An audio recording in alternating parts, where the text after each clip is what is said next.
With the uncertainty that permeates the media these days, many may be wondering if now is a good time to sell their commercial real estate.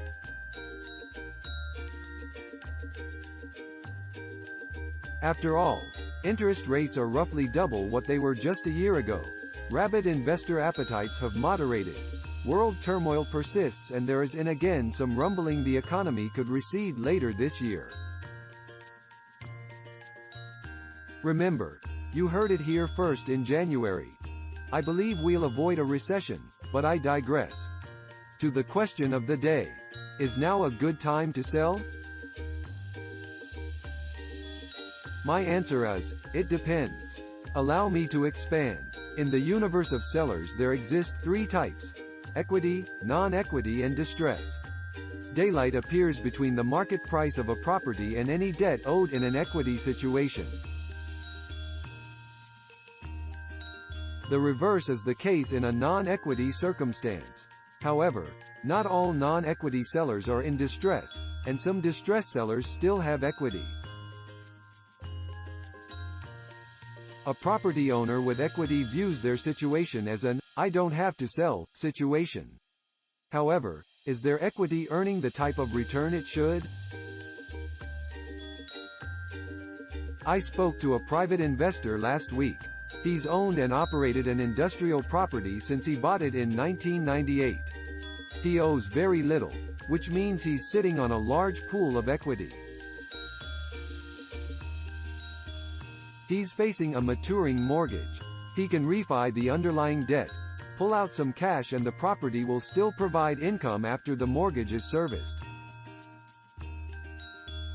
But is that the right move? With the rampant appreciation experienced since he acquired the property and only moderate rent growth, the return on his equity is skimpy. When I explained what sort of return could be achieved by selling today and redeploying his equity via a tax-deferred exchange, he was intrigued. He can't sell for early 2022 pricing, but he won't have to buy at 2022 pricing either. So, there's a trade-off. Sellers who occupy buildings with their companies generally are guided by business motivations versus real estate market conditions.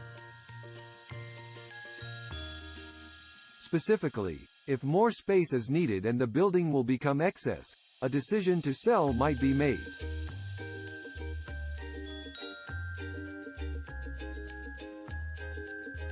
Because the proceeds will be funneled into the next buy, less emphasis is placed on extracting the highest dollar amount. There's more certainty of close. Those that purchased in late 2021 and early 2022 with 90% small business administration financing could presently be non-equity owners. With the price softening this year coupled with maximum leverage from last year, chances are no equity remains. An aggressive loan repayment or a rampant run-up in pricing can remedy the imbalance. Given this scenario, I'd suggest holding onto the property unless some distress appeared. In the non-equity example above, should a loan repayment be required, distress emerges. Now this owner may find his only recourse is to sell and at the best price attainable.